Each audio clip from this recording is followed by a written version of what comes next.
nakita kang tape na sinabi kong dalawa ang Diyos at magkahiwalay, talo na ako. Sinungaling ka! Sinungaling ka! Pero sinabi mo, Mr. Soriano, na dalawa ang Diyos, pwede mo kami niyan ngayon? Sinabi ko yun. Sinabi ko Alakpak yun. naman dyan. Pero wala ako sinabi magkahiwalay. Okay, Mr. Soriano. Sinungaling ka eh! Huwag mo ako tatanungin na hindi ko sinabi! Sinungaling! Wala yan! Sinungaling! Okay. Huwag mo ilalagay sa bibig ko! Yung hindi lumabas sa bibig ko! Mandalaya ka! Niloloko mo tao! Talong ka! Huwag ka magparatang! Ito nga, tanong nga eh. Tanong. Sige. Sige, tanong. Sinabi mo kanina na dalawa ang Diyos. Oo! Sinabi ko! Pero wala akong sinabing dalawa at magkahiwalay! Ibig Lalo! mong sabihin, tutol ka sa paniniwalang isa ang Diyos? Ha? Tutol ako! Tutol ako! Okay. Tapos, hinahamon kita, Mr. Soriano, tapusin natin ang debate ngayon. Sige! Tapusin natin. Kung mababasa ko na mayroon lamang isa ang Diyos, aminin mong talo ka. Oo! Okay, pirmahan. Pirmahan natin. Okay. Na mayroon lamang isang Diyos. Ikaw na! Papaliwanag sa'yo! Pag nabasa ko namang maraming Diyos, talo ka! Hindi panahon. Hindi mo panahon. Hindi mo panahon sa pag-counter question. Hindi! Yun na kanina. Dapat empate! Dapat fair! Ba't ikaw lang ang babasa? Nasa pagtatanong po kayo. Mr. Moderator, Usap na- nag-aamon po siya ng showdown. Showdown. Yung ibig niya sabihin, sabi ko raw, tutol pa raw ako na isa lang ang Diyos. Yun ang tanong niya, isa lang ang Diyos. Sabi ko, tutol ako. Eh kung mabasa niya raw bang isa lang ang Diyos, talo ko. Oo, ako. Kaya babasahin ko rin na maraming Diyos. Marami, babasahin ko marami. Yung babasahan kung isang Diyos makapangyarihan sa lahat. Basahin mo yung sa'yo, makapangyarihan sa lahat din. Oh, teka. Teka nyo. Ha? Ito. Iniba niya na, tanong niya.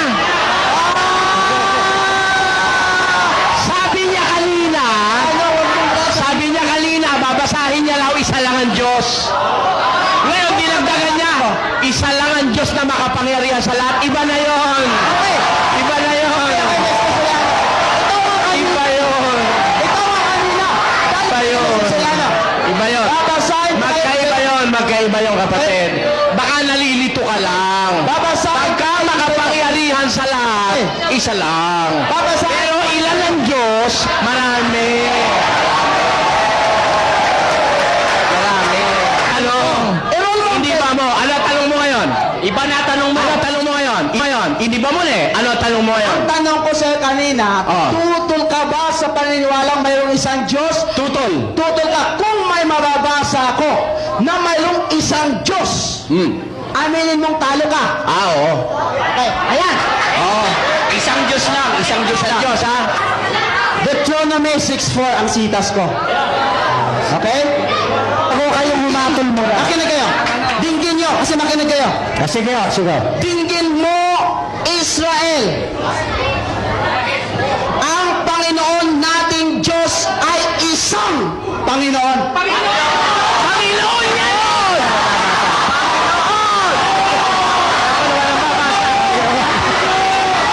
Panginoon! Ako na nabasa. Ako naman ang babasa! Ako naman ang babasa! Panginoon! Ako naman ang babasa!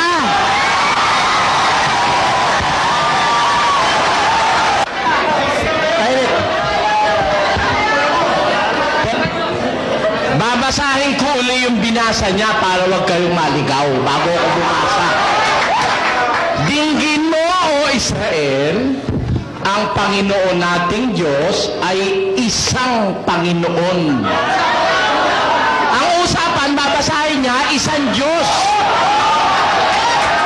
Ang binasa niya, isang Panginoon. Ako babasa. Eto, babasa ako.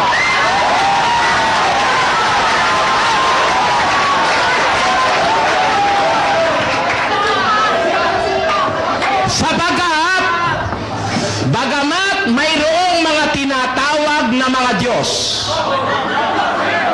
maging sa langit o maging sa lupa, gaya ng may maraming mga Diyos.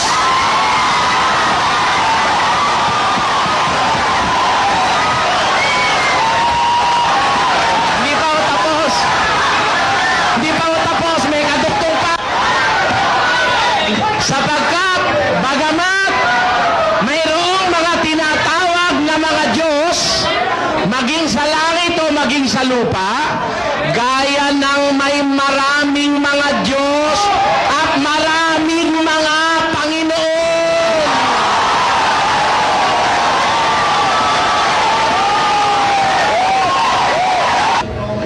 Ako po ngayon ay titindig sa tema na sila ang gumawa.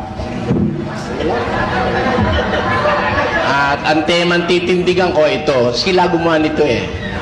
Wala akong kinalaman dito, nakapirma na sila nung pumanik ako. Patutunayan ko na hindi lamang isa ang tunay na Diyos at makapangyarihan sa lahat ayon sa Biblia. Patutunayan naman nila na may isang Diyos na tunay at makapangyarihan sa lahat, ang Ama. Anak, ang pangalan ay Jesucristo ayon sa Biblia. Yan. Yung Ama, anak din, tapos yun ang pangalan ni Jesucristo. Yun ang titindigan niya. Kaya, maintindihan nyo na ang ibig sabihin nito sa kanila, yung Ama, siya rin yung anak. Ang pangalan ni Jesucristo, yung pangalan ng Ama eh. Yun. At titindigan ko yung kontra ron, na hindi lamang iisa ang tunay na Diyos. Yung salitang patutunayan ko na hindi lamang iisa ang Diyos. Umpisahan man ho natin sa Bibliang Ebreo. Ang tinutukoy sa Bibliang Ebreo na lalalang ng langit at lupay, si Elohim.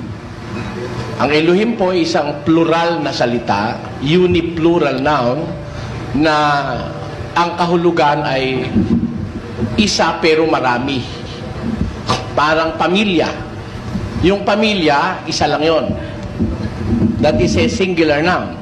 But it consists of many members.